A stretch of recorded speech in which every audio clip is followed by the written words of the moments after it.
Hello everyone and welcome to the latest episode of the British and Irish Beagles podcast, brought to you by Passyunk Avenue and Loch Lomond Whiskies.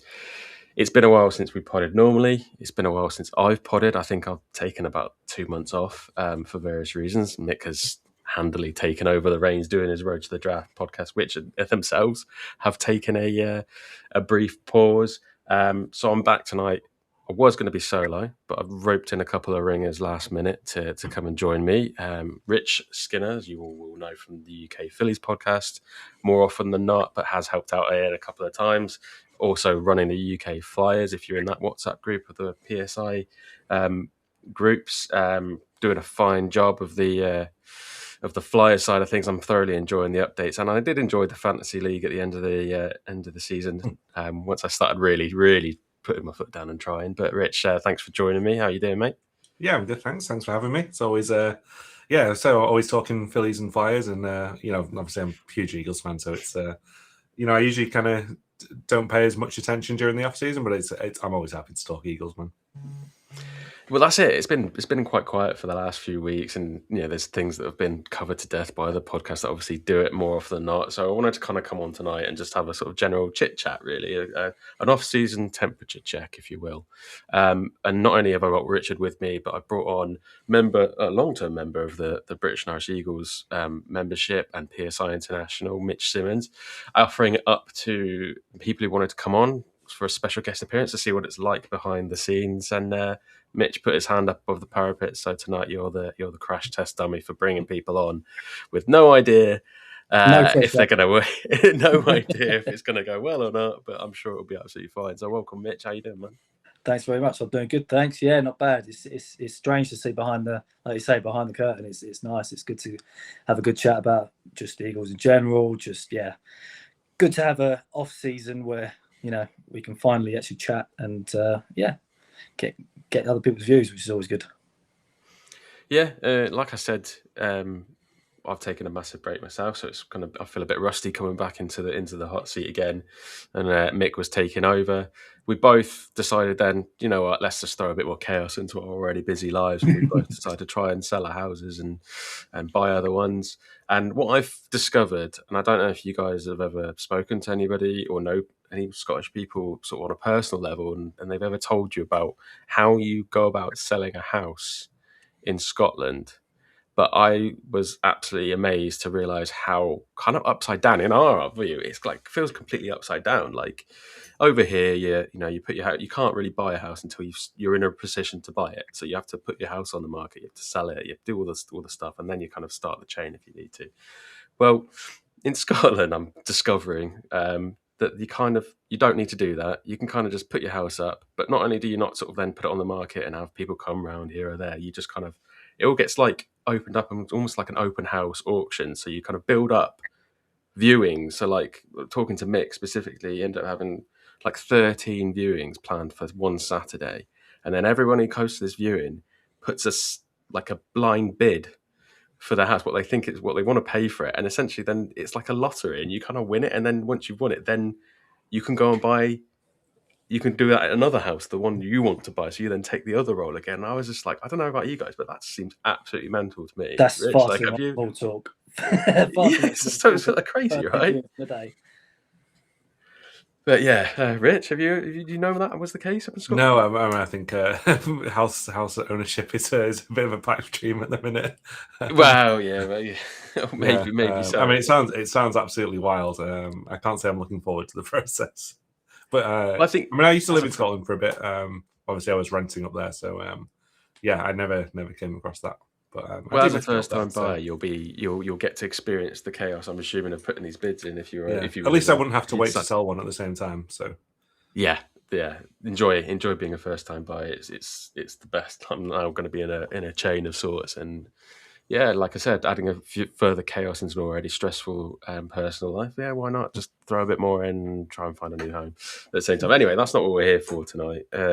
I just had to throw that in because it's been on my mind, obviously, a lot. Yeah, and you have to fan with the Crazy. middle floor again as well, don't you? So No middle floor this time. I'm substituting this illustrious middle floor office in my maison to have a second living room, because one living room isn't enough. But generally, How the other half live. I've swapped the middle floor for a middle living room where the kids can just have all their toys, and I can feel like I still have part of my life, or we have that adult life where we can close the door and go, oh, it's a nice normal living room with no toys, no kid presence at all. But I know it won't end up that way. There'll be toys in every room, as always the way. But yeah, it's crazy. I've got middle living room. I'm stuck in podding with a messy wardrobe behind me. So yeah. Yeah, people are going to be absolutely zooming in on the background now. No one really cares. I mean, me and Rich have decorated it, but it kind of it looks nice. But people are looking at our faces. They want to see the beautiful faces that are in front of them. See the money makers. Yeah, those are the money makers. So when I planned this pod to be this week, I was like, well, there's not really a lot to talk about. Like I said, it's kind of a bit of a quiet off season. There hasn't really been any crazy moves. There's been a couple of signings, but there's not really been anything to get particularly angry about or excited about. So I thought we'd just jump on. We'll just chat about what's happened, how we feel about the Birds, and just generally have a good chit chat. Won't need to talk about Jalen Hurts at all. And then two journalists decided to throw that into chaos and get their 5 minutes of fame potentially to do their hit pieces on Jalen and the problems around the Eagles that inevitably follow us most off seasons now with Jalen Hurts as our quarterback. So unfortunately, we're going to have to talk about it for a little bit, but we'll get out of the way first. We'll hopefully have some balanced views, because that was the other thing. I know Rich is a particularly positive side of the fence. I know Mitch may be a little bit more realistic. I always try to play both sides, and I'm always in the middle on the fence. So hopefully we'll cover it, and we won't get too cuddly with Jalen or too pulled in with this these hit pieces that are getting written by Tim McManus and Jeff McClain. So first off, Rich, the Tim McManus article, that was the one that first came out on ESPN, and straight away, the kind of general theme of the article, what it's going to be, but we've read it anyway, so we're not just commenting about something we haven't seen. But like the bullet points that I got were sort of, it's all kind of the stuff we've heard before. Jalen's too predictable. He can't do this. He can't do that. His coaching might be too complicated. Or it was Jalen that called the four verts, as we're hearing as well today. Like the indications that Jalen Hurts pushed back on the scheme changes. So when there was all that talk about whether he should play more into center, and it seemed to work, apparently Jalen was completely against that. And he works best with always something to prove. Like, he can't just be a good quarterback in a good team playing as he does. Like, his style of play, it always has to be criticized. But Rich, like, give me your overall thoughts, because I know you're a bit grumpy about this particularly. So yeah, I mean, like, so we were talking just amongst just the two of us before about how we were kind of enjoying the lack of hits. Excuse me. That was well timed. It's all right, I'll carry on. Let me know. Yeah, you're okay, dude. You got some water. Yeah. All right, you good? We can cut that bit out. Nah, leave it in. It always makes it adds to the comedy value. Oh man, that was okay? You good? It's not. Is that a Loch Lomond? Because that's not a great. It is a Loch Lomond. A big sip. Tony's going to hate Loch Lomond. Yeah, the bittersweet taste of whatever the ad read it, and then just me coughing. But yeah, we'll do the advert. We'll make sure to get you to come afterward. But yeah, okay. All right. Well, where were we? Yeah, go on then. Give us your take, Rich. Yeah, I think we like the Tim McManus article. Sorry. Yeah, so like we were talking, like it's kind of enjoyable not to talk about Hurts for a bit, and then that article gets posted in the WhatsApp group, and I've had a read, and there's some interesting stuff in there. I think a lot of it I felt like there's talk about how he didn't want to use any emotion, and he was staunch, he wasn't doing it, and then it was but he came to a compromise with Kellen Moore and then ran loads of it. It's like, so which one is it? And stuff about it was him calling the 4 verts, like a source to the. But who would have actually been in that huddle? Like, there was Jalen, there was Nick, there was Petullo, and maybe the backup quarterbacks. So like is Tanner McKee really going to be talking to the press about it? I just think, like, where's it all come from, and the timing of it. As in, I don't not some big conspiracy thing. I think it's just there's been so many stories about AJ Brown, and I'm sure we'll come on to that. That's kind of gone dead, and people, it's like you say, it's been a quiet off season. People need clicks on their website. That's all I think it really is. I'm not dismissing the whole thing. There's certainly bits where like Jalen didn't have his best season. I don't I'm a massive Jalen Hurts fan, but I can admit he wasn't his best season. But I just think the timing of the article and some of the stuff in it, I don't care, to be honest. It's my take. The common theme is that it's the OC side of things, that you have to look at the variable in the situations in the last 4 years. The situations where it's been bad, the OC has been bad. So it's natural that then to get the heat away from you, you would be putting these things out there, because you if you come out and say it, you just sound like you're crying about it. But if you sneak it out in the ether to say, oh, he didn't want to do this, it wasn't my fault, I'm on the skate, and it all kind of comes back. It's like, but people are going to know it's you. People are going to know it's Petullo. It kind of has to be, unless there's some weird, out there conspiracy of someone who has that kind of pull. It's someone within the organisation. It's someone who's got. Because we haven't, in all honesty, we haven't actually officially heard what's happened to KP. No. Like, is he still around? Is he not? Because I'd like to think that if that is, not get picked up somewhere. Dolphins, I think. It was the Dolphins. Pass game, yeah. Yeah. Okay. So, because I remember laughing at that one. So it's natural that it's going to do it. It seems too obvious. Any other possible scenario just seems too far fetched for it to be real. So, not kind of just going, well, it has to be Petullo, but everything, all signs point towards it. So you do have to take these articles with a bit of pinch of salt, and I think we're glad that you kind of conceded a little bit in there, because I know in the WhatsApp groups you can be quite 100% staunch, and I feel like that's sometimes just because you've got to combat the negative side, so you kind of default to the ultra positive. But it is true, like, Jalen didn't have his best season, and go on. Yeah, I was just going to say, I will say some of it is that it just feels like from the media in general, and I know like Philly media is the thing, but also national media, and there's a whole thing about people hate the Eagles. Hurts has his faults. I still think he's one of the best quarterbacks in the league. He has his faults. Every quarterback has its faults. I think if you saw, and like, not to go on about other quarterbacks too much, but you see some performances, because every quarterback has a bad day. And some of the performances that you get from, occasionally if Mahomes has an off day or Allen has an off day, it doesn't mean they're a bad player. But if Jalen had some of those performances, they would be talked about 2, 3, 4 years down the line as like, this is proof that he can't do it. When like, it's just natural. No one's perfect 100% of the time. I think would I be out of line saying that Jalen doesn't really so much has bad games, he just has bad seasons, like the setup around the season, because he's obviously changed his offensive coordinator so much as well. It kind of lends itself more to the fact that it isn't so much Jalen Hurts, because it's like his situation changes so much. Some are going to fit him, some aren't going to fit him, and it's kind of really obvious when that doesn't work. So I just want to bring in Mitch as well, because I'm conscious that we brought him on and we haven't since I introduced him. But have you read I'm assuming you've read the article.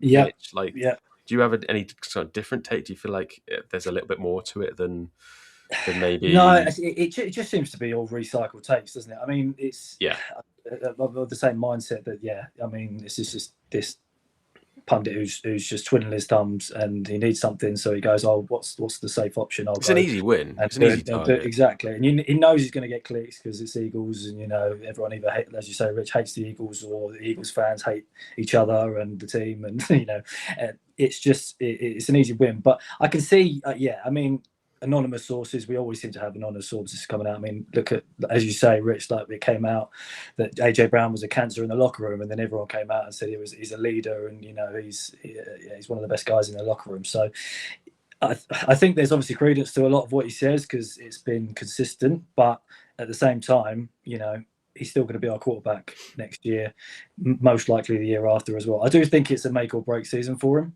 and the same with Nick. I think if we have a similar season like this season, because it does seem to be very high highs or very low lows with Jalen in the last sort of 4 years or so, going back to 2022. So I think at least if he gets sort of to the playoffs, which he always has, obviously, and makes a good run, and we're playing some decent passing football, and he's quashing some of these zone coverage deficiencies, all these kinds of things. I think that it will squash a lot of this, but it just seems to be, as I say, it just seems to be just recycled takes, just for the fun of it at the moment. Yeah, that's fair enough. I think moving on a little bit to the McLean article that came out today, obviously I had less time to digest it, but taking the bits, unfortunately, from WIP, who are straight on that, and loving every second of it, I'm sure. Elliot Shaw Park's doing his usual hot takes. What that guy's I on. saw. I'm torn. I've got a lot of time in personal for E because he's helped us out on this pod, and he has got good knowledge. I just feel like he's contaminated by the whip. I feel like he kind of knows what he's doing, though. You see some of those tweets, and there's no way he doesn't know. But that's what I mean. But that's what I mean by the contamination. Is that I feel like if he wasn't at WIP, he would not do that, not be like that. So it's almost like he's kind of. It's almost playing like a role, isn't it? I guess he's playing a role, and I guess that's what gets clicks. People love to hate people. That's what WIP is, in pretty much an entity. But this article, from my bullet points that I got out of it, was that it's kind of focusing more along the fact that, and I didn't quite realise this, I know Rich would have been all over it contract-wise, but next year, this season, is his last guaranteed contract year, was what the article was saying anyway, if that's not necessarily true. But essentially, they were talking about like this is the last year where, they could move on from Jalen if they wanted to. This was what kind of is as a hint, an indication that is, if things went badly this season, there wouldn't be anything really left in his contract, because they haven't restructured it. They haven't jigged it around to show any kind of sign of official commitment. Like, don't get me wrong, I don't think that they're sat there kind of going, we're out or anything like that. And the rest of the article goes on to sort of say that there's a top-down theme of this is an important year. Now, if you're a negative guy, you can take that as they're doubting him and they don't believe in him. If you're a positive guy, they're basically just being realistic and going, like, we need a good year, because if it's a bad year, it's 2 bad years, and it's really hard to give someone a contract extension or continue with someone when you've had 2 bad years, because if it's bad now, imagine what it's going to be like at the end of this season if he has a similar year. So that kind of the gist of the article was just more along the lines of everybody from Jeffrey Lurie down is sort of basically saying some variation of this year is vital. We need to get Jalen right. But I know where Jeffrey Lurie's coming from. He's just like, I believe I'm the biggest Jalen Hurts guy out there, and he wants to do everything he can. And I feel like that's moving on slightly to the coaching changes that we've had. That feels a very strong theme with the people that have been hired. If you reel off the hires from a passing perspective, Mannion, Packers former quarterbacks coach at the Packers, Grizzo, passing game coordinator. In Parks Fraser, passing game coordinator and quarterbacks, is now is an internal passing game coordinator, is now a quarterbacks coach. Jared Johnson, Texans quarterbacks coach. Now, whether you value or rate these people, there's a strong theme of they all come from a quarterbacks or passing game background. So that in itself does back up that theory, which is, yes, it is a big year, and rather than go into another year just replacing the OC and hoping that Jalen has a good year, it feels, from my perspective at least, that they're going, we need to do everything we can. So if it doesn't work, we can say with all confidence, this isn't working anymore. Now, that could be an extreme overreaction on my part, but generally that's what I take out of it, is that everything seems to back up a little bit the articles. There's an element of truth in it. Everything likes to sensationalize, but there is clearly some concern about Jalen, and there's concern about how best to ensure that he is his best. So they feel they've gone very much, so the Eagles are very much focusing on the passing game this offseason. Do you guys take anything out of this? Mitchell, I'll come to you first, mate. Do you take anything out of that? Do you think I'm on the money or off the mark there?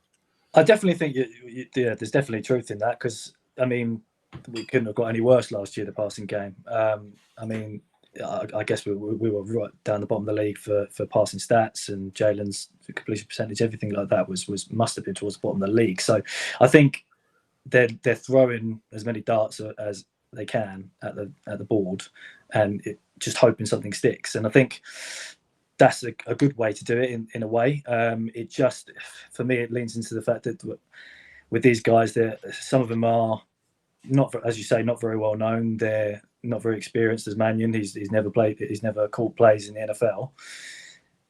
Does that lead Nick to have much confidence in them, and therefore, take over play calling sort of quite early on in the season? So, yeah, I think you're right in that they are trying to improve the passing game, because, as you say, I don't think it could have got any worse last year.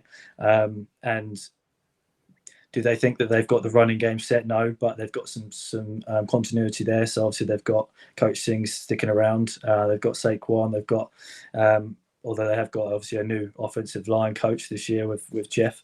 With Jeff not necessarily leaving the building, but obviously leaving his post. So yeah, I think just they've brought in as many people in as they can to improve the passing game, to bring in a new philosophy, a Sean McVay, a Kyle Shanahan philosophy. I think that's exactly what they've tried to do this year. Rich? Yeah, I mean, the passing game wasn't great. I feel like putting it all on Jalen is probably not something I would want to do. I'm not saying anyone is putting it all on Jalen, but the running game was poor, and I think when basically the game plan seemed to be, we'll just run it up the middle on first down, and we'd get 2 or 3 yards every time, and straight away we'd be sort of playing from behind. And then I think you watch a lot of the tape, there wasn't always a lot of passing lanes open for Jalen. And there's some games he missed some, and I think there was a lot of times guys just weren't getting schemed open. No doubt he needs to do better, but I think we've all seen how he can pass the ball, so I don't think it's I think that was the frustrating thing when everyone knows he can do it. I think if anyone said that, I know you get fans from other teams who say he's not a quarterback, he's a running back or whatever. We've seen him do it. I mean, BTA against the Chiefs, he was unreal. On the contract thing, he is out of guaranteed money. Obviously, this contract was signed a while ago. I think that was just prudent at the time not to guarantee so much in the future after obviously, what happened with Carson Wentz. There's still a lot of dead cap involved if we were to get rid of him. So I don't think that's the reason. There's certainly no rush to restructure a contract. I know they're saying, they don't seem to be doing anything. His cap hit this year is 32 million. Next year's 42 million. The year after is 45.5. It's 2029 when I think it's somewhat insane, 97, 98 million cap hit. But that'll disappear if we extend him. Well, not disappear, but it'll get spread out. Yeah. So I think the contract thing, I think someone's just gone, there's no guaranteed money left. Let's make an article about how they want to get rid of him because people are going to click on that. So I don't read much into the hint into being out of guaranteed money, or there's no rush to restructure him. He's signed long term on a very friendly. Yeah, deal. Yeah. No, I completely get that as well. I don't think it's so much as they're looking to get rid of him, but I think like I said, No, but I'm saying that's what I was in the article. Yeah, I'm not saying that's what you're saying. Yeah. What I was going to move on to was it feels very much it backs up the article. It feels very much that the Eagles are not as certain as they were when they extended him the first time, before the Super Bowl win. And I think it's even more highlighted, especially this offseason, if you look at the quarterback situation in a lot of teams that got, or quarterbacks that got paid after not really doing an awful lot, but because they're good enough to be the franchise quarterback, they've done just enough to say that you definitely can't move on from them, but they're not really done enough that you really believe in it. And I remember saying to Dolphins fans at the time with Tua, I was just like, you're kind of in a bit of a crap situation because I don't think he's good enough to have that money, but you certainly can't move on from him. So you're kind of stuck and you can't not pay him. So you kind of then go, well, we have to give him decent money. And Tua's now not the franchise quarterback, and the Dolphins have got the biggest dead cap hit from players not on their squad ever. And it's and then you look at Kyler Murray with the Cardinals. Obviously, admittedly, he is potentially going to get a starting job now if he can win the 9. camp battle, I suppose. He's only got to beat 9. He's only got to beat 9. So it feels very much maybe this. They're going to go, oh, it's disrespectful because he's won a Super Bowl and he's these stats over 4 years. He's clearly a good quarterback. I don't think the article's necessarily saying that. I think it's like if we're going to put another 250, another 300 million into this guy, we need to know that it isn't like a one-off season. We need to find a way to make him every season before we commit to that money. And I feel like there's just an element of, call it hesitation, call it just cautiousness in that you don't want to just go give it because he's won a Super Bowl. Although people wouldn't blame you. I feel like if you do that and then he continues to have bad seasons, you're then going to be the new Dolphins because you've paid him based on not really looking forward, more sort of the need to do it because that's the situation you find yourself in. So I feel like maybe just there's an element of, and maybe it's to put a bit of pressure on Jalen to say like nothing's guaranteed. You can argue that it's not a very good game to play from Nick Sirianni, Howie Roseman, if they are doing that. But you can also say like you need to make people feel less untouchable sometimes to say we need you to really, we're doing this, we put all these coaches behind you, we need you to really knuckle down and we need to make this work this season. And people are going to draw all sorts of conclusions, negative, positive, just depends on your point of view. That's just life. Yeah, I think that's right. But yeah, you touched, Mitch, on Jeff Stoutland, so we'll move on to him as well, just to cover that side of things, because the developments there is obviously he went on the Nick Foles podcast and basically dispelled the notion of what Lane Johnson had come out and said, which is, he'll be around somewhere, and that there might be some capacity. And he's basically come out and going, well, they've not said a thing to me, and highlighted his side of the story. He was obviously a very blunt person, and he's got, he's not going to sort of sugarcoat it. He's a bit Vic Fangio-esque in that regard. It's like, it is what it is. You either like it or you don't. In that regard, I feel like he feels disrespected by the team. He didn't want the reduction in titles, which is fair enough. He's earned the right to do what he wants within confines of the offensive line and running game situation. But clearly the Eagles feel that they needed to go in a different direction. So in that case, Mitch, cutting ties completely, does that actually make more sense? Despite, like, if you had a choice of keeping him around or getting rid of him, majority of us would say, obviously want to keep him. Yeah. But if you are moving on from him, having him sort of lingering around or just, akin to, as a Man United fan, having Sir Alex Ferguson in the stands every week, for the last few years when it's been absolutely terrible and it flashes up to Sir Alex Ferguson, one, you're reminded of how good things used to be. B, you wish he was down in the team right now, and then you're thinking, why can't he be? And it's just like, it stirs up all that horrible side of things. You're like, that loss. So if they are going to get rid of him, do you think it's wise to actually cut ties completely and just say, look, if we're going to do it, we've got to do it clean and find our own way?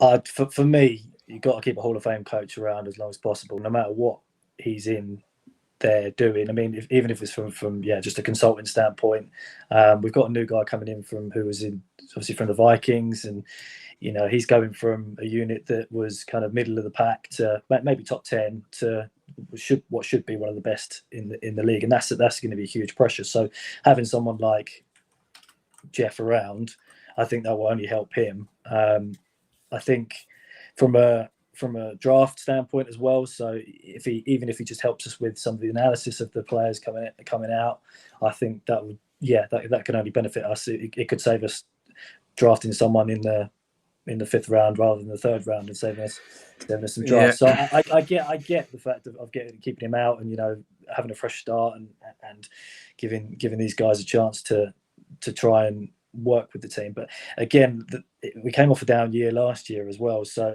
I just think that the more help they can get, the better, really. And having a Hall of Fame coach, or should be a Hall of Fame coach in there, can only benefit us.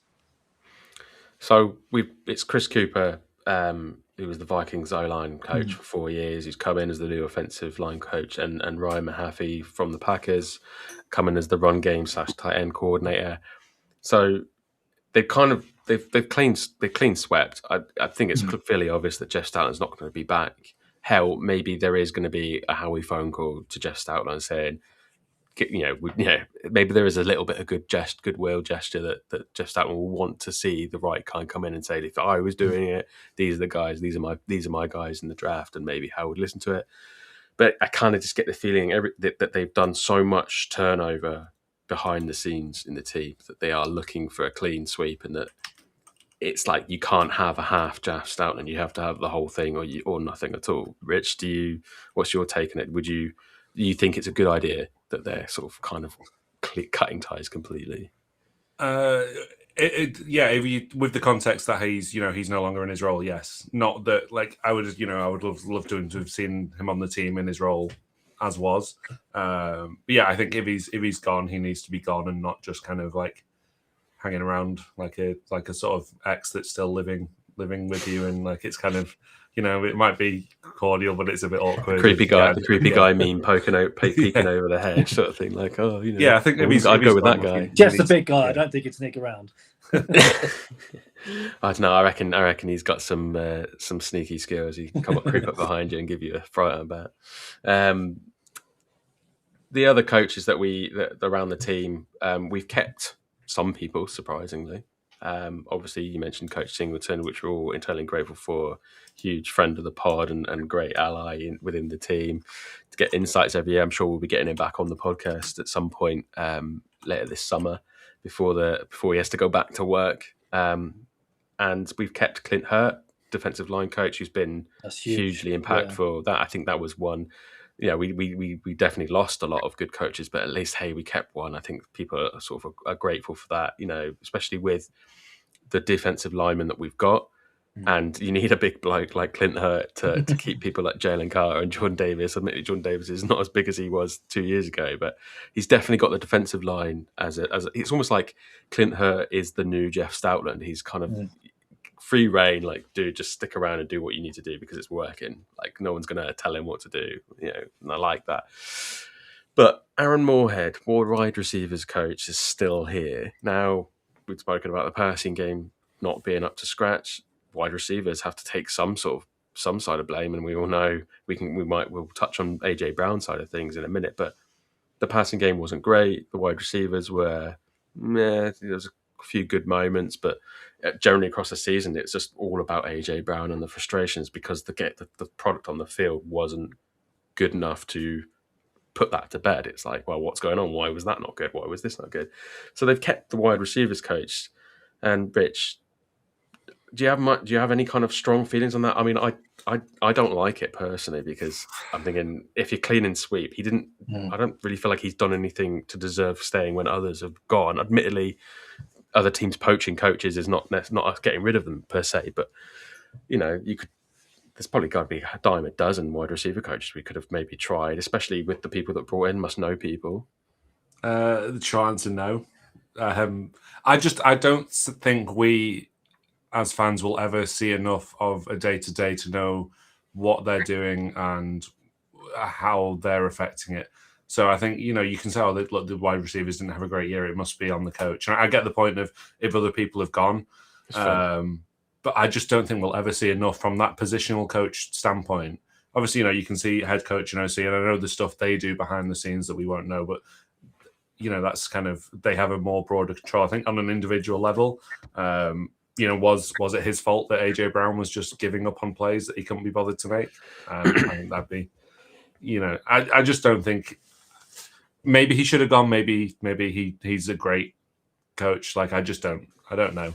That's a fair assessment. I am probably being overly harsh. I just feel like the general theme, it seems to be the exception to what everything else has happened. So there's, like you said, there must be something where he has done right behind the scenes that the value of keeping him around was there. But we're not going to see that. You're right. Yeah, I guess for me, if you look at the young guys, you look at your Johnny Wilsons, your Noah Smiths, the Darius Coopers. I don't think he brought anything to their game. I don't think he brought them up and kind of coached them up much at all because they didn't make much impact on the field. So I guess that's one way you could look at it from a sort of a wide receivers coaching standpoint is how they elevate the younger guys and to kind of fit into the passing game. Yeah.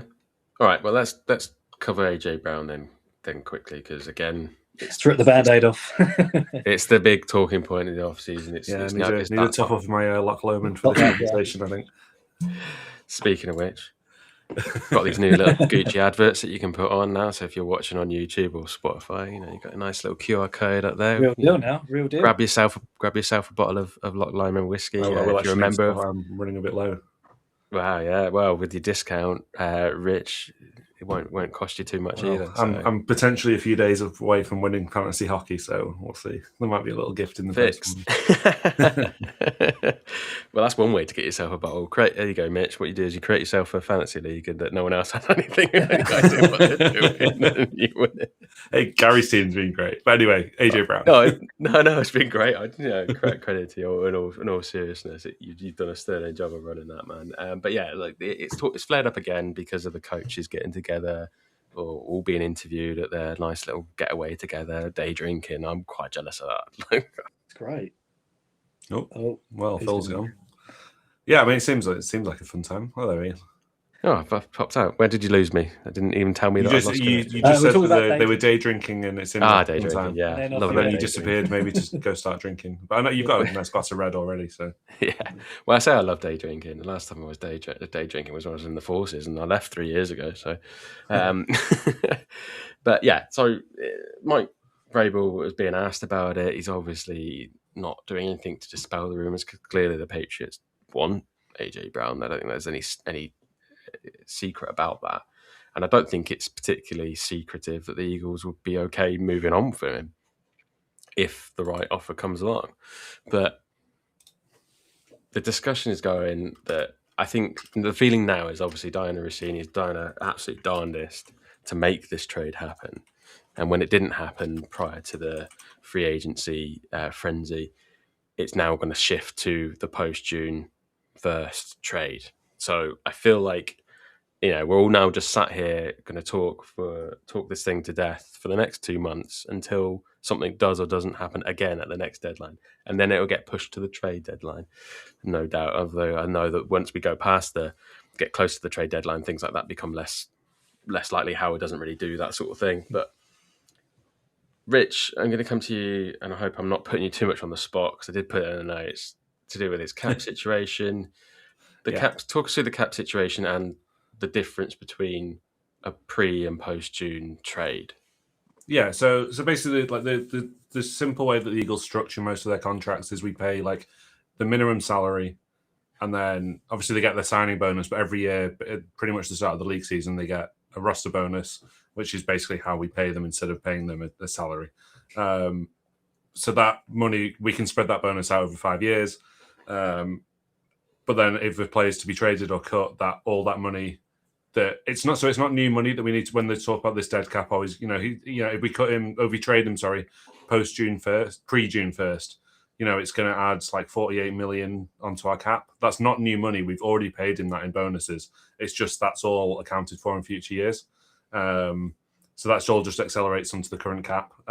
If we do it after June 1st, the league lets you split that over 2 years. So it would go down to, I think it's not equal. So I think it's around 22. Oh, it's roughly equal. I think it's like 22 million this year and 22 the year after because we get a cap credit back, which I don't quite understand cap credits. But it's like 49 million cap charge to trade him before June the 1st, which is, a huge amount of money. And obviously we're still going to have to pay that regardless. It's just whether we pay it all in one go or split over 2 years. Obviously, again, it's talks about paying it. That money's already gone. The Eagles work so well because Jeffrey Lurie's happy to put that money up and give people that money and pay them. Whereas you look at someone like the Bengals, for an example, who famously sort of don't do it. So yeah, that money's already gone in terms of cash flow for the Eagles. It's just when it gets put on the cap, basically. So in your opinion, it doesn't make sense to trade him before June 1st. But afterwards, would you say it's still a bad idea? But if it has to happen, I think it's doable. Isn't it? I don't. Think I would personally would still rather not. From a cap sense, it would make it's not. Would you say that it's better for him to go next year? So kind of bring it back to Man United again, but it reminds me of the Ronaldo saga when he went to Real Madrid. We kept him for an extra year, and I think that was basically Fergie's. Not in this. Obviously, there's no cap situation there, but essentially it was trying to keep hold of him for another year. Like, give us another year, give us a chance to plan for the proper departure rather than the what do we do in the draft because you might be going in June. What do we do in free agency because of that reason? If he were to, do you think there's a chance that financially and that there might, or the other alternative is that we keep him for another year and say, look, we will trade you in 2027 and we will let you go wherever you want? Yeah, I think that could work. There's still going to be like a dead cap charge involved because he'll get obviously like his roster bonus he'll get at the start of the league year this year. I don't know how much is it. I think it's a bit less, and he doesn't have as much guaranteed money in 27. So yeah, obviously the future dead cap would be lower because part of that would have come off for this season. But it's still on the cap at some point. So yeah, I mean, I'd rather him stay another year. I think from a cap sense, it doesn't really matter too much. I mean, it is slightly better if we let him go next year rather than this. But obviously, the cap's always going up, which is why we structure the contracts the way we do. You look at pretty much everyone on the team. If you look at their base salary, it's 1.3 million or whatever. It's different amounts for however long you've been in the league. But we just pay it in bonuses. Yeah, the one thing that surprised me is the absence of Instagram posts and cryptic. It really is the off season, isn't it? It is, but it's like he was at the start of this whole saga. He's very happy to be letting these things come out that people can talk about, and he's not doing that now. Now, what does that mean? Yeah, you're right. It's that part of the off season where we're going, what does this all mean? But it suggests to me that it's kind of likely to happen because, again, it's going to help the Eagles to offload him for the right price to the right people in the right situation if they haven't got the added noise of, wow, he clearly wants to go because look at all his Instagram posts, or he's creating noise. He's almost like it feels like there maybe is this handshake agreement to say, like, keep your mouth shut, let us work the best deal for you and for us, and then you'll get what you want. If you come out crying in any form, that it's going to make it difficult to get the right price for you. So if we have to take less than we want, not only does that mean that we've not got what we want for you, but it means your value is less. Because there's that side of things that people don't often think about, is that players give a shit how much they're worth. Oh, I'm worth a first and a second. Oh, you're only worth a third and a fourth. You're injured a lot. It matters to them. So it feels like maybe there is something to be read into in the silence. Mitch, do you think I'm getting my tinfoil hat on, or? No, I think he actually came out and said he's looking forward to the new season, didn't he? And I think, again, that if it was anyone else, that you wouldn't think twice about it. But if it's AJ Brown, so there's going to be talk no matter what he's doing, whether he's quiet or whether he's talking. So, I guess, for me, I think Howie is saying to him, keep it stum, let us work. If the right offer comes for you, then we will let you go. But you're not going to help us out by making a big drama of the situation. Yeah, I agree with that. I think it's it seems like it's going to be the best thing for both sides. But I mean, I'll be sad to see him go. I have to say he's been such a great wide receiver for us, and he's been a legend. But yeah, it might be the crossroads. But I think they've just got to make the best out of it for both sides. Gun to your head. Is he gone or is he here for this season? I think it's tough. I think it's unless the Pats come in, he's here. But do the Pats? They spent a lot of money last off season. Do they have enough capital to do it? I don't know. But gun to head, I think he's still here actually. Rich? Yeah, I think he's still here. And just quick on the should we keep him for another year? So I think it's not just obviously there's the cap implications of it. It's if he has another season like this season, does that affect? And obviously he'll be another year older. That will affect the return we get for him. I still think AJ offers enough where, I mean, don't get me wrong. I think there will be a price. I think pretty much every player in the league has a price. Even someone like Mahomes, it's never going to happen, but it's not, we'll give you like 20 years of all our draft picks. I don't know if you're allowed to do that. But at some point, it gets to a point where it's being able to. They're talking about increasing it, aren't they? Increasing the amount of years. So you're right. It's going to get even more crazy. Yeah, I think there will be a price for him. I don't think it's the situation where the Eagles are thinking he doesn't want to be here, and we don't want him here. Like, equal levels, and we will just take whatever we can get for him. Certainly that's the saying. Even if they did want rid of him, that's the sensible thing to say, certainly in public anyway, because the last thing you want to do is say, for as much as I do believe them when they say we want AJ here, like they're going to say that anyway. As soon as they say, no, we're desperate to get rid of him, every team comes in and says, well, you don't need a first round pick because you don't want him. And I think that what you mentioned about doing it next year, I think in an ideal world, like the perfect situation, the Eagles would love to keep hold of him just because they just don't want to let go of him. So if they kept him for another year, I think that speaks for me more why I think he won't be here at the start of the season. I feel like the 1st of June trade or post June 1st trade transaction happens after the 1st of June is going to mean that the Eagles are going to take less of a cap hit. I feel like like I said, the silence for me speaks that the Eagles are trying their hardest to do it and they just don't want any outside influence. And I just think that, you're saying if Mitch, if it's not the Patriots, who else? It's going to be the Patriots. It's not going to be anybody else. No one else is in for him. But I feel like I would say, like, sorry to interrupt, but we are quite a private team in general, I think. Like, being silent on things, good or bad, isn't necessarily something new for the Eagles. That's probably why we have so much anonymous talk come out. It's because we are so quiet, and then rumors just spread, don't they?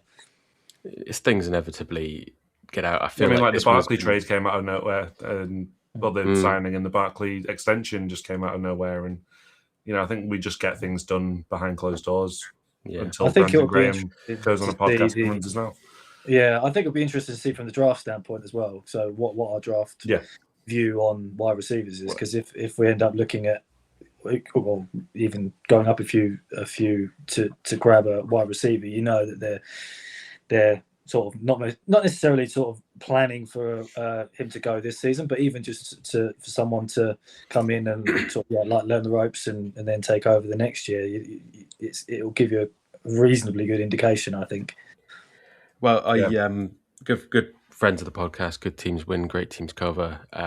Always get involved with the stuff that they do, and they do a fan draft every year, which I've submitted our pick for as pick 23.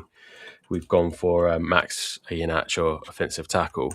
For those that are wondering, if you listen to the Road to Draft podcast, you know that Mick and Liam have spoken about it.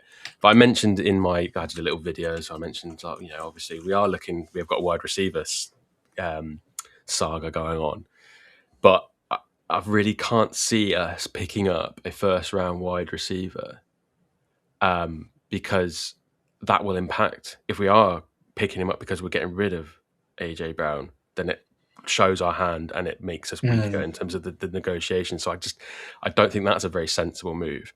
If one of the top 5, top 10 wide receivers, like the real star one, just falls, which probably also isn't going to happen because there are wide receiver needy teams, then maybe a best player available you just cannot pass up on XYZ wide receiver.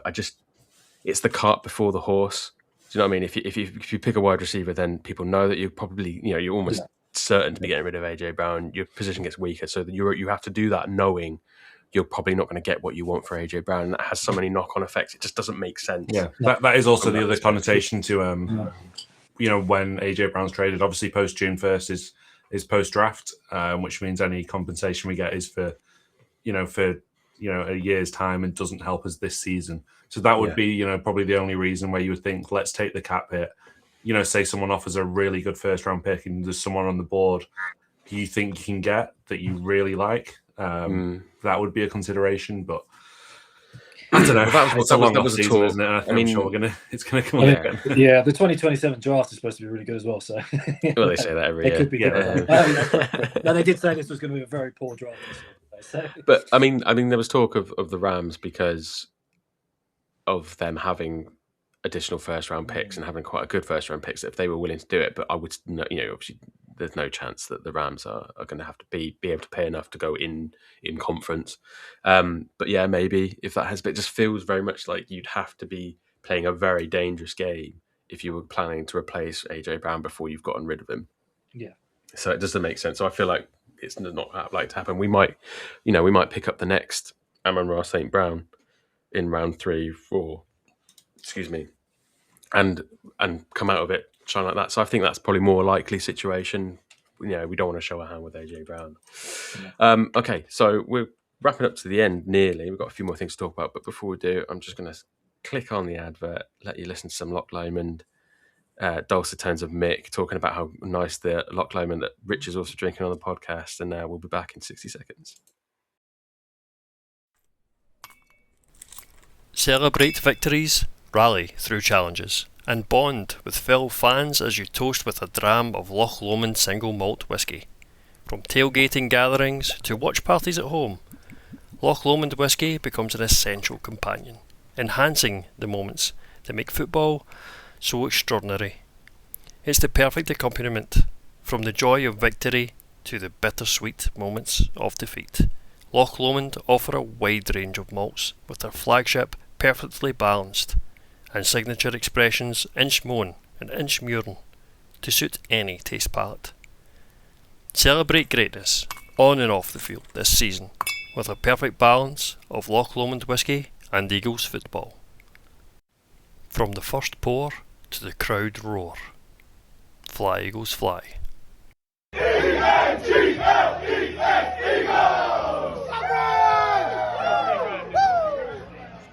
And there it is again. You should be on that. I was going to say you should be in the generation game there, Rich, but that's way over your head. And I just realised that you're probably far too young to even know what the hell I'm on about. But anyway, I had my my annual bonus not long ago, and first thing I did was go out and speak to Tony, obviously, and go, look, and treat myself. Unfortunately, last time I treated myself to the 21-year-old, which was absolutely amazing. But they don't have that anymore, and the reason why they don't have it anymore, I hope your wife can find out. But I was just, you got there before me. Damn it! She got no. I got a £150 bottle of whiskey for myself. And she got a Dyson Airwrap. Now, if you know how much a Dyson Airwrap is, you know I definitely got stitched on this one. I should have had at least 2 or 3 bottles. So that's. I think we're talking about different 21-year-olds, Phil. Oh right, yeah, no. I missed that joke. There we go. A 21-year-old bottle of whiskey, you immature.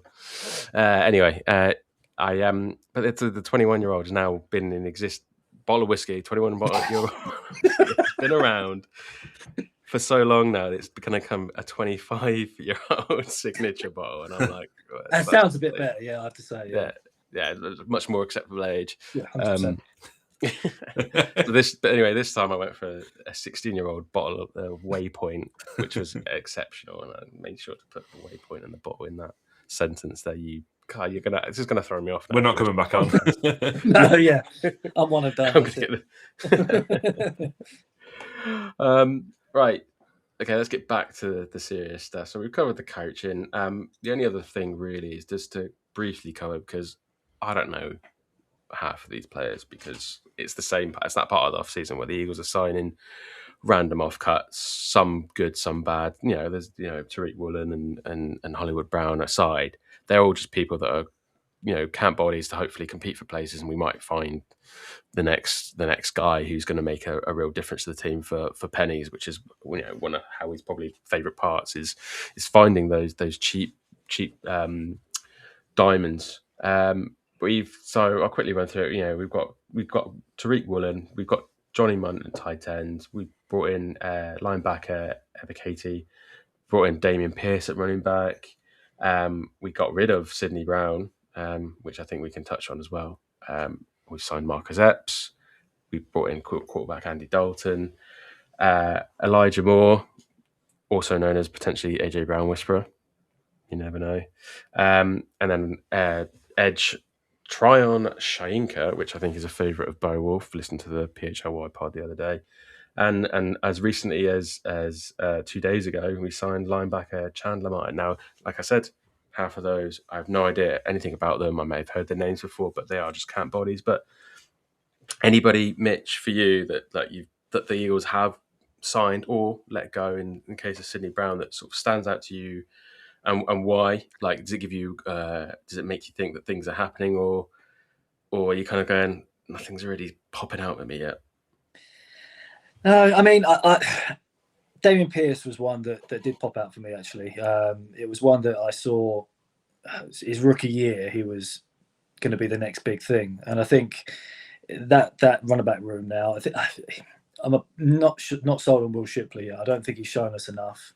Obviously, he's had to be behind Tank and Saquon, but I think having someone like Damien Pearce, who I think is more of a bruiser, I think he's a bit almost of the Tank Bigsby type, where I think if we can get back to his first year, I know there's been a lot of injuries and he went down the depth chart in Texas, but I think that could be a real other option for us in the running game. And obviously, Rick Woolen is I think a great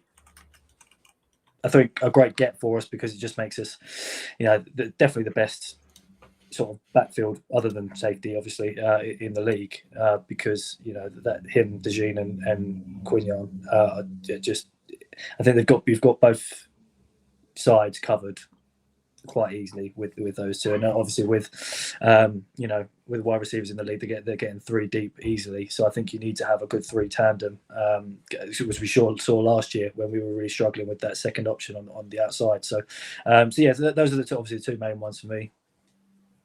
Yeah, I'm similar in the Damien Pearce group. I like him, but I don't know why. I think it might have just been a fantasy thing in the year that he came into the league. I had him in a couple of leagues, and I was like, I found the next guy late in the draft. The Texans didn't have any competition, so we had a good chat. And I think the Eagles played. That was the year the Eagles played the Texans.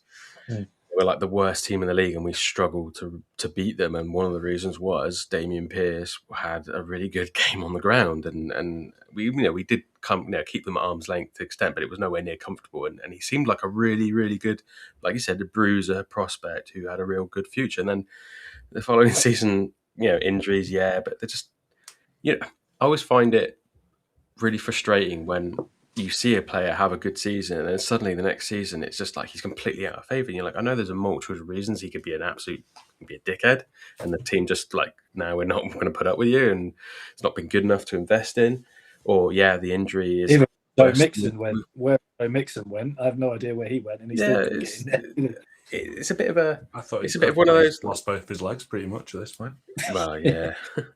It feels like I would like to get excited about it, but I know like it's my heart and not my head, and I know that if we look at we had Audric Estime come in, I got excited about that because it's a mixed guy from Notre Dame, but he was like the guy coming into the league to get his chance, and nothing happened, went off, and then he went off to the Saints, I believe. I guess you could say you overestimated him. I overestimated him, yes. But I think you're onto something there, because that's my point about, on one hand, he probably isn't going to do an awful lot, but I feel like Shipley definitely had a down year as well. Maybe he's not lived up to the expectation or the requirements that the team have expected of him, and that's why Bigsby came in, and Bigsby, underutilized at times last season, frustratingly so, especially in a frustrating run game. You obviously don't want to replace Saquon Barkley, but it just felt like at times Bigsby was bringing that refreshing concept to the team to give that alternative. Yeah, and so I feel like that's kind of where we're going to be at the start of the season. We're going to have Saquon Barkley and Tank Bigsby as the number two, and it's just going to be who's going to come in. Is Damien Pearce going to make an impact behind those two? It's really hard to see it.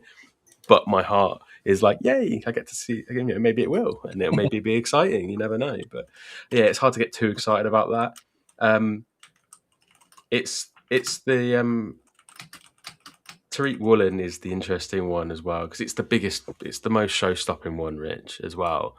But there's just lots of talk about him being, I guess the comparisons have been drawn between him and CJ Gardner-Johnson. Bit of a character, can rub people up the wrong way, and there's a bit of something you've got to keep a lid on as best you can without eating into his talents. Are you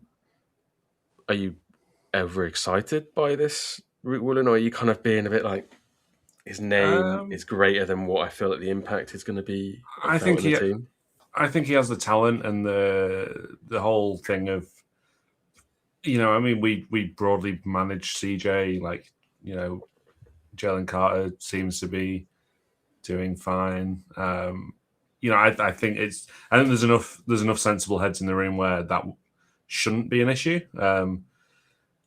Obviously, there's always the case. You never know when they're going to do something stupid potentially, but I'm not worried. I think he's could be a great signing. Do I think he's definitely a great signing? No, but the potential's there, and I think we certainly have a recent track record of getting the best out of guys who are that question mark of can they do what we think they can, and more often than not, I think recently they have. We've had the success, yeah, definitely. I think with that as well, I think sometimes you do need that kind of attitude in the locker room. I think it's been in the past where CJ GJ went, and people have said that we missed that dog mentality in the locker room, and I think hopefully he should bring that. And as I say, if anyone can temper it, I think it's Vic as well. He's an old head. He garners the respect of everyone in the room. So I think we've got the facilities in place to get the best out of him. Yeah, I think you need a good mix of personalities as well. As much as you love, Jalen's sort of stoicism and his attitude. Can you imagine if all 53 guys on the roster were like that? I don't think that would go well. Yeah. I think you need a good mix of people, and having someone who's a bit out there isn't a bad thing. No, but I think we can all probably unite under the banner of the best signing of the offseason being the punt guard that is Braden Mann, and bringing back, which was a particularly contentious position. It's not a glamorous position, but since losing Cam Johnson a few years ago, we've struggled to really have a solid position. It really feels like Braden Mann was like someone we just didn't want to let go, because you just don't want that additional headache. I think he was exceptional at times last season in an otherwise like a bad season. There was some awesome punts, and I think he almost had one that a couple of really good ones, but they got wiped out. Who was it that did it? It was a player. I think it might have been Sidney Brown, to be fair, who ended up having his foot in the end zone, which would otherwise have been like a half-yard punt. Yeah. And that was so he had a good season in spite of all that. So I'm really excited to have him back. Never thought I'd be excited about a punter, but generally, you know when a difference maker comes into the team, even if it is just the punter, that how valuable these people are. So I think we can all unite and say, probably the most exciting thing with the Eagles. I think everyone wants to probably pretend that. Yeah, everyone probably wants to pretend that they're punter's not important and they're not going to need him. I mean, look at Caleb Williams, texting you're not going to punt much this year, and then he nearly got out-yarded by his own kicker. It's an important position, and certainly if you're struggling, even if it's just for one drive, and you say you get a 3 and out, if you've got a guy who can really flip the field position and mitigate that effect, then I think it's massively important. And we want to have Sidney Brown breaking anyone's legs as well, which is always good. I spoke to a Falcons fan earlier, and I said he's just a warhead, and he'll just go and he'll break everything in his path, not necessarily. And himself. Yeah. Elijah Moore. Before we wrap up on these transactions, the solid head on you says it means nothing, but the fact that he's AJ Brown's best mate, does that mean anything to either of you two? So is Jalen. Oh, it was. Yeah, it's just a friendship for us to ruin, apparently. He seems to ruin his friendships if he plays with them. Because in all seriousness, they were best friends, Jalen and AJ, and they're not anymore. Does bringing in another wide receiver in that is, that clickiness, I'm not saying they're mean girls or anything. Yeah, I was going to say, it sounds proud, doesn't it? But you almost you feel like if there's a contentious relationship, are you making it worse by bringing in support emotionally and relationship wise, and creating maybe further divide in that regard? Like I said, not trying to get mean girls, but it kind of does have echoes of that a little bit. It doesn't even go here. Well, excuse me. All right, we'll quickly wrap up with the top 30 visits, because I know they get mainly covered on the draft podcast that Mick's going to be coming back with, so I'm not going to touch on his toes. Not that I could even provide any valuable content, but just an update from your perspective of the top 30 visits, we've had 4 offensive linemen, 2 wide receivers, 1 tight end, 2 edge, 1 defensive back out of our top 30 visits that I've tracked so far. I think there have been a few more since this list was made. But if you were like, I put my thoughts and feelings now that I'm pretty dead set we'll be going tackle in the first round, just because of the need, the future worries, and everything else. And even if it's just someone to come in after Lane Johnson or someone to contribute right away, it feels like anybody else. I feel like Howie is going to want to avoid going defense in the first round from a cap management perspective. He just doesn't want any more first round defensive players that he's going to have to pay. He wants to keep the balance out there. So I feel like, not that that's going to be the deciding factor, but he's going to lean towards that way. Do you guys take anything from the list that I've managed to put together of who we've looked at so far, who you'd like to go for, where you think the Eagles are going to go? Mitch, do you want to go first in this one? Yeah, so it's surprising how little edge visits we had. I think, like I say, only 2 here really. But because I still think it is a need. Obviously, we lost Jalen Phillips to the Panthers, so whether we've made a few dart throws, obviously in free agency, but I think Howie does love to pile it up on the in the trenches. So for me, it's begging to be either an offensive tackle or interior lineman, guard. If Tyler Steen doesn't work out or Dickerson retires, as he says he may do, then we're going to need some help on the inside. But that was the only thing that surprised me, was just there wasn't so many edges on there, which I think is still a need for us. Rich? Offensive line for me. And there's a lot of question marks, which seems wild to say about an Eagles offensive line, but there is an expiry date on Lane Johnson. Like we said, Dickerson, we don't know if he's going to be around next year. We don't know if he's going to make it through this year, to be honest. Question marks over Steen. Obviously Fred Johnson coming back's good, but I think for the it's not just a depth guy at the moment. Yeah, it's not just for this season. You need to look long term, and if we can get someone and has a year of being with a Lane Johnson or with a Jordan Mailata or learning from them and have them ready to step in when the day does come, I think that's prudent. But it depends who goes first.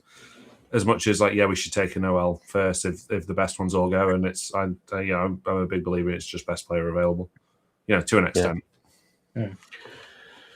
All right, okay. So we're going to wrap up then. Like I said, this podcast is titled the Off-Season Temperature Check. So I'm going to get your temperature checks right now, gentlemen. I'm going to ask you. You've got to choose from ice cold, playing it cool, lukewarm, heating up, or on fire. Where are you right now as a fan, but as where you think the team is as well? Rich, I'll go with you first.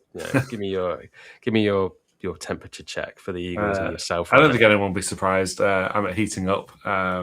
Purely because of where we are, and I think by the time we get to September, I will be 100% on fire, because that is my attitude to go into pretty much every season. I will be. I'm enjoying the off season and mostly enjoying being article free, and just I'm excited. I think we're in a great spot. Yeah, I love it. Mitch? I'm going to be playing it cool, I think. I'm playing it cool. There's a lot of question marks. So obviously, we ended the season so badly that, there's bound to be plenty of question marks, and there hasn't been a huge amount of apart from maybe Rick Wallen have been a bit of a splash, but obviously with the AJ Brown question marks, the new offensive coordinator being so sort of inexperienced, so I'm sort of hesitant, but it's the Eagles. There's so much talent there that I think we've got to be optimistic, but just a bit hesitant with all the question marks.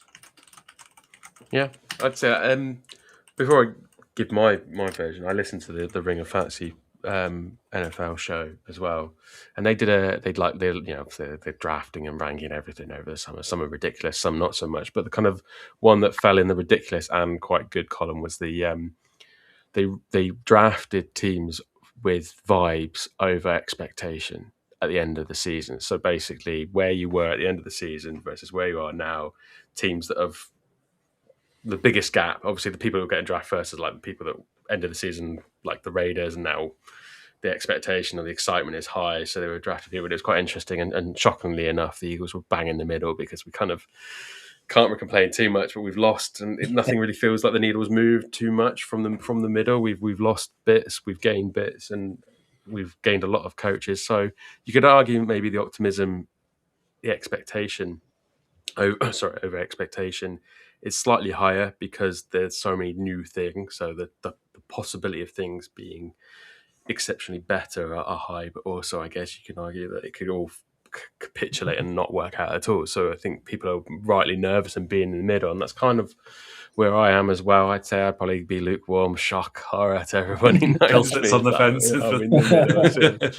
But it just that's it. I can't get away from the fact that there is nothing to get excited about. There's nothing to get angry about. There's nothing to really particularly worry about, outside of AJ Brown potentially. Everything is more hypothetical. Like the coaches could be bad, could maybe a little bit shit, maybe a little bit good.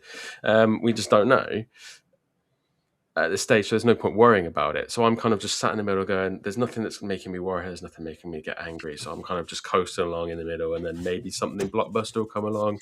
Maybe the AJ Brown will happen and I'll dip up or down. But I think it's hard to be overly optimistic or overly negative at this point from my perspective. So I'm sitting nicely in the middle at lukewarm. Covered all the bases there, haven't we, really? Yeah, I think it's one of the, it's hard to be excited because we've not gone out and made these big free agent moves. And my argument would just be we don't have to.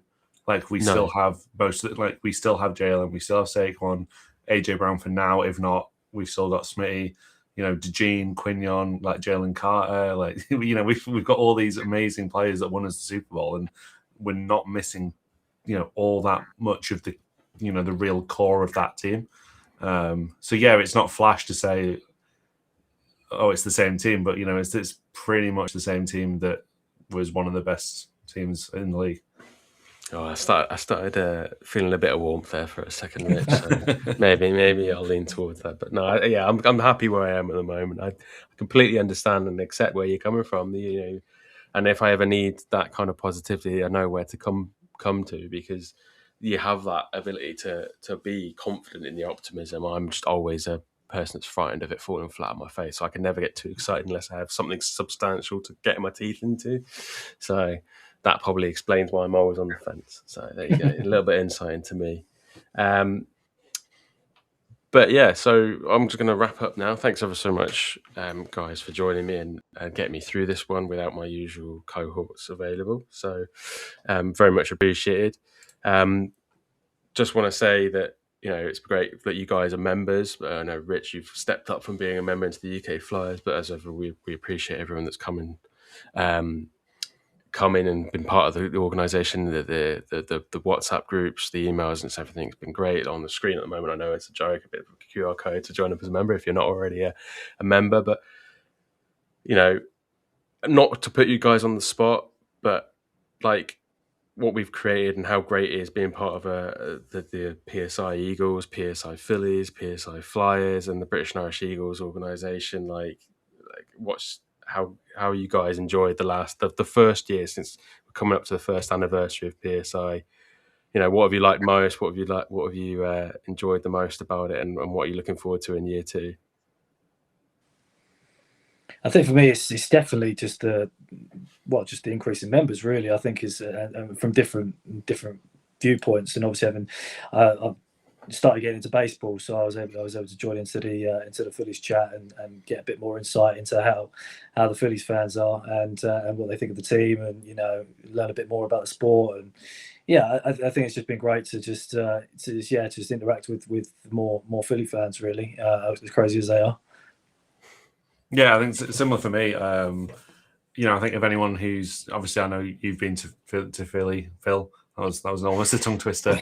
I don't know if you have, Mitch, but if you go out there, it's the passion for all the teams, and I think having all that under one roof has been really cool. And I know we've got some people who are fans of, they might be an Eagles fan and a different baseball fan, or they might be a Phillies fan and support a different football team. But there's a bunch of us that follow pretty much all of them, and we've had people I think one of the really cool things for me is we've had some people sort of new people pop into the Flyers group and seeing like what's going on with the Flyers at the minute, and it's actually turned into an exciting season. Oh, what's going on? And similar to the Phillies, we're getting people coming in like Mick last year.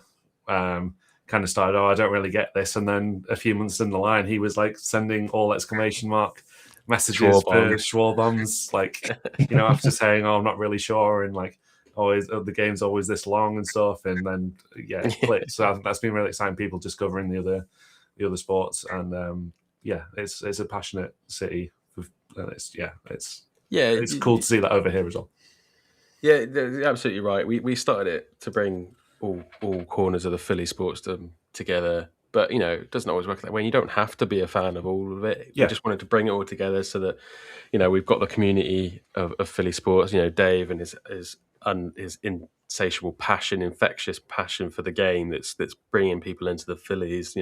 For people like you said, like Mick, who staunch Eagles fans, never really been into baseball, but it's hard not to love Phillies baseball when you're sort of interacting with people like yourself, like Dave and everyone else like that. And then now with the Flyers, I am that person you're speaking about. I'm dipping in. I'm not very you're to be fair, you've been asking pretty much every day, what's the playoff situation like? Yeah, I'm almost like, I'm looking at the scores, I'm seeing what's going on, I'm going like, do you know what, like, where are we on a scale of this? Because I am keen to see Philly sports do well, and it's been nice to sort of branch out into those different areas, and it's been absolutely great. Obviously, the Passyunk discount helps, doesn't it, Rich? Opening I was down there for opening day on Thursday. It looked like we had a really great night. Yeah. Obviously, we've had the watch parties. We had the Super Bowl, which we were there till like 5 a.m.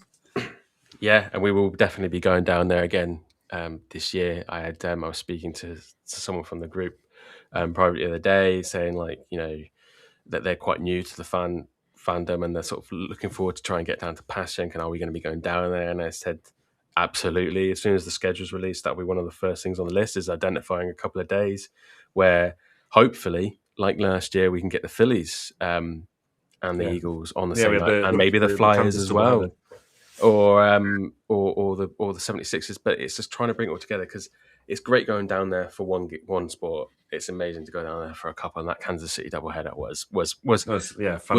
Was not Super Bowl level. Obviously, it could never beat that night 2 years ago now, or a year, season before last. But having that in one night, just having the baseball and the NFL come together was amazing. We'll be looking to do that again. Yeah, and I think especially in a venue that is so Philly, like, you can get an amazing cheesesteak, and their wings are like fantastic, and they got young Klingon draft, and it's branching out to vegan cheesesteaks. I was going to say, I know it was an April Fool's, but they have released say that, jokes aside, they are doing vegan cheesesteaks. Yeah, I saw. Yeah, I was down there, and they had them on the menu. I did. Oh, you didn't fancy trying one then? Because I had my classic with onions and American I can't go cheese. down to Passyunk and not have wings and not have a cheese. The wings are banging as well. But I would be keen. I'm always up for trying to see how a vegan version of something tastes, and I feel like they wouldn't be putting on their menu if it wasn't banging. So I'd be keen to try it. We can split one next time.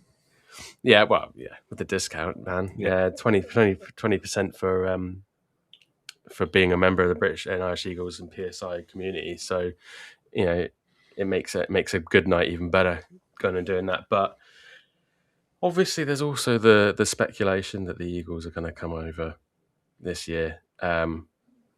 We've had it from a couple of sources that we know that are close to the Eagles. Obviously, not directly within the Eagles, but people who are very linked in.